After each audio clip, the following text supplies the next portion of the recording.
दोस्तों, लंकाधिपति रावण, दशानन रावण, 10 ग्रीव रावण, लंकेश रावण, जितना भी कहा जाए कम है।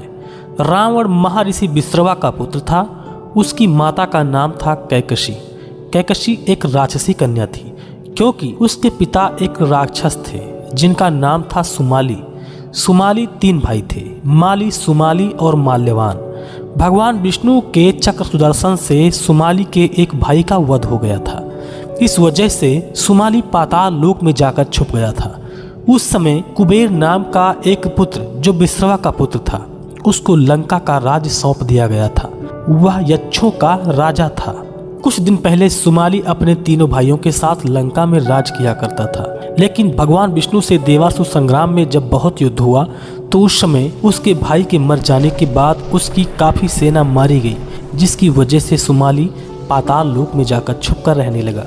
उस समय कुबेर की इस विद्वता को देखकर सुमाली ने अपने बेटी को आगे बढ़ाया और उसने अपनी बेटी को समझाया कि अगर बेटी तुम विश्रवा से विवाह कर लोगी तो तुमसे जो पुत्र उत्पन्न होंगे उससे लंका के राजा फिर से मैं बन पाऊंगा और मैं फिर लंका को वापस पा जाऊंगा, क्योंकि इन ऋषि से जो पुत्र होंगे बहुत तेजस्वी होंगे। इस वजह से सुमाली ने अपनी बेटी को महर्षि विश्रवा के पास भेजा था और वही विश्रवा को जाकर समझा बुझाकर अपने प्रेम जाल में फंसाकर विश्रवा से उसने गंधर्व विवाह कर लिया था। और बाद में महर्षि विश्रवा से 3 पुत्र उत्पन्न हुए थे तथा एक कन्या का जन्म हुआ था। तीनों पुत्रों में रावण, कुंभकर्ण और विभीषण का जन्म हुआ था और एक कन्या जिसका नाम था शूर्पणखा।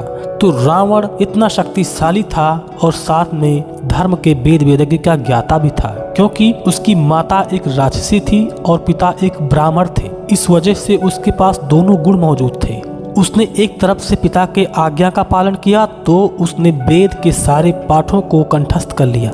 इसके साथ में वो महान पंडित बना और उसने माता की आज्ञा का पालन किया तो वो एक राक्षस की भी उपाधि हासिल कर चुका था, क्योंकि माता राक्षस होने के कारण उसने सारी राक्षसी विद्याओं को भी सीख लिया था। इस वजह से उसकी माता के कहने से उसने तीनों लोगों को जीतने की इच्छा प्रकट की थी। रावण ने कई लोगों को जीता और इसके बाद वह घूमता हुआ हिमालय के जंगल के पास गुजर रहा था।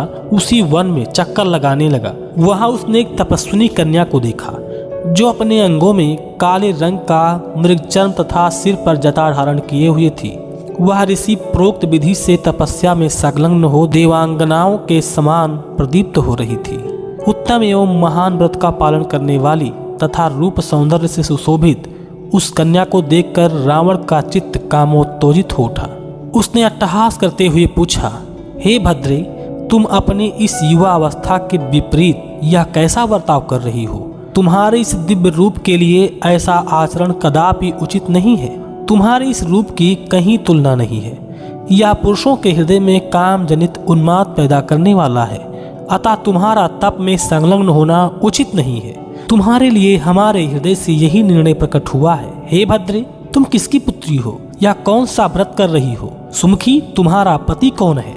हे भीरु, जिसके साथ तुम्हारा संबंध है वह मनुष्य इस भूतल में महान पुण्यात्मा है। मैं जो कुछ पूछता हूँ वह सब मुझे बताओ। किस फल के लिए ऐसा परिश्रम किया जा रहा है? रावण के इस प्रकार पूछने पर यशस्विनी तपोधना कन्या उसका विधिवत आतिथ्य सत्कार करके बोली, अमित तेजस्वी महर्षि श्रीमान कुशध्वज मेरे पिता थे, जो बृहस्पति के पुत्र थे और बुद्धि में उन्हीं के समान माने जाते थे।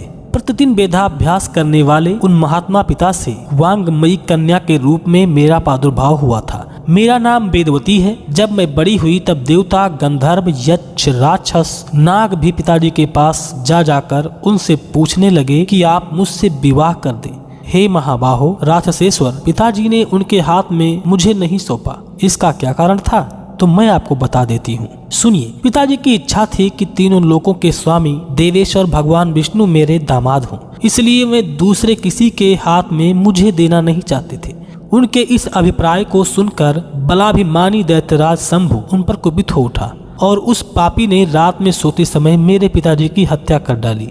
इससे मेरे महाभागा माता को बड़ा दुख हुआ और वे पिताजी के शव के साथ हृदय से लगाकर चिता के अग्नि में प्रविष्ट हो गईं। तब से मैंने प्रतिज्ञा कर ली है कि मैं भगवान नारायण के प्रति पिताजी का जो मनोरथ था उसे सफल करूंगी। इसलिए मैं उन्हीं को अपने हृदय मंदिर में धारण करती हूँ।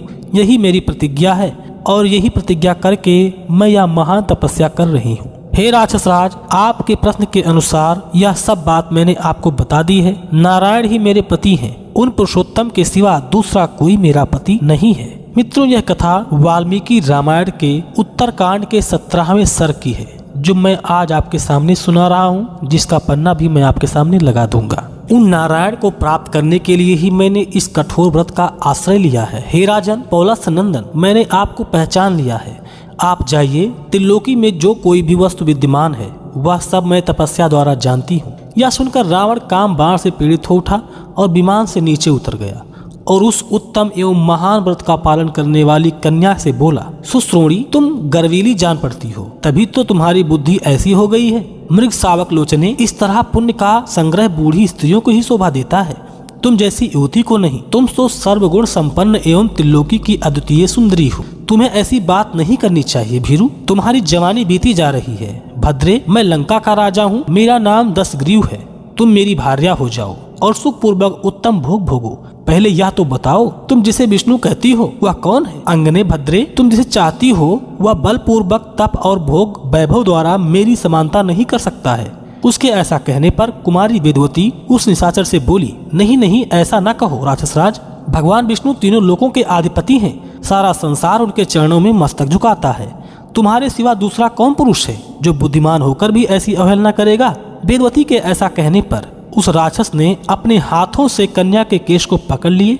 इससे वेदवती को बड़ा क्रोध हुआ। उसने अपने हाथ से अपने केशों को काट दिया। उसके हाथ ने तलवार बनकर तत्काल उसके केशों को मस्तक से अलग कर दिया। वेदवती रोष से प्रज्वलित सी हो उठी। वह जल मरने के लिए उतावली हो अग्नि की स्थापना करके निशाचर के दग्ध करती हुई सी बोली, नीच राक्षस, तूने मेरा तिरस्कार किया है, अतः अब इस जीवन को सुरक्षित रखना मेरी अभिष्ट नहीं है। इसलिए तेरे देखते देखते मैं अग्नि में प्रवेश कर जाऊंगी। तुझ पापात्मा ने इस वन में मेरा अपमान किया है, इसलिए मैं तेरे वध के लिए फिर उत्पन्न होंगी।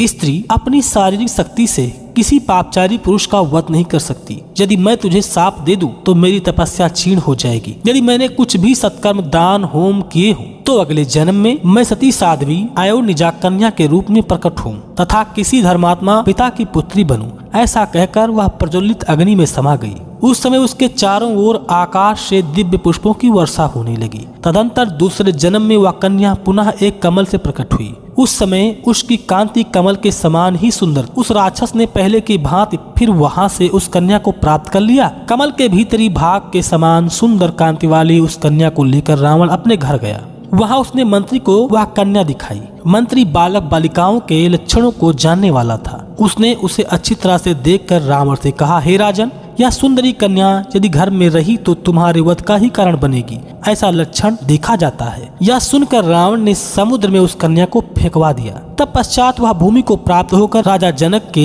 यज्ञ मंडप के मध्यवर्ती भूभाग में जा पहुंची। वहां राजा के हल के सुख भाग से वह भूभाग के जोते जाने पर वह सती साध्वी कन्या फिर प्रकट हो गई। हे प्रभु श्री राम, वही वेदवती महाराज जनक की पुत्री के रूप में प्रादुर्भूत होकर आपकी पत्नी बनी है। हे महाबाहो, आप ही सनातन विष्णु हैं। उस वेदवती ने पहले ही अपने रोष जनित साप के द्वारा आपके उस पर्वताकार शत्रु को मार डाला था, जिसे अब आपने आक्रमण करके मौत के घाट उतारा है। हे प्रभु, आपका पराक्रम अलौकिक है। इस प्रकार यह महाभागा देवी विभिन्न कल्पों में पुनः रावण के वध के उद्देश्य मृत्यु लोक में अवतीर्ण होती रहेगी। यज्ञ वेदी पर अग्निशिखा के समान हल से जोते गए क्षेत्र में इसका आविर्भाव हुआ है। यह वेदवती पहले सत्ययुग में प्रकट हुई थी, फिर त्रेता युग में आने पर उस राक्षस रावण के वध के लिए मिथिलावर्ती राजा जनक के कुल में सीता के रूप से अवतीर्ण हुई। सीता हल जोतने से भूमि पर बनी हुई रेखा से उत्पन्न होने के कारण मनुष्य इस देवी को सीता कहते हैं। दोस्तों, इस तरह से महर्षि अगस्त्य ने भगवान विष्णु को इस कथा को सुनाते हुए बताया था, जो मैंने वाल्मीकि रामायण के उत्तरकांड के 17वें सर्ग से आपको सुनाया है। मित्रों, ये कथा आपको इसलिए सुनाई गई है कि जो लोग कहते हैं कि सीता रावण की पुत्री थी, वो रावण की पुत्री नहीं थी, वो वेदवती ही थी जो रावण के घर में जन्मी थी, जिसको मैंने वाल्मीकि रामायण से पूरे प्रमाण के साथ आपको सुनाया है। अगर आपको वीडियो पसंद आया हो तो वीडियो को लाइक करें, अपने मित्रों के पास भी शेयर करें, ताकि जिन लोगों को इस कथा के बारे में जानकारी नहीं है, गलत भ्रांतियां भरी हैं, वो भी जान जाएं। और मित्रों, अब लेते हैं आपसे इजाजत। इस वीडियो को देखने के लिए आपका बहुत बहुत धन्यवाद। जय श्री कृष्ण, जय सिया राम, जय हिंद, जय भारत।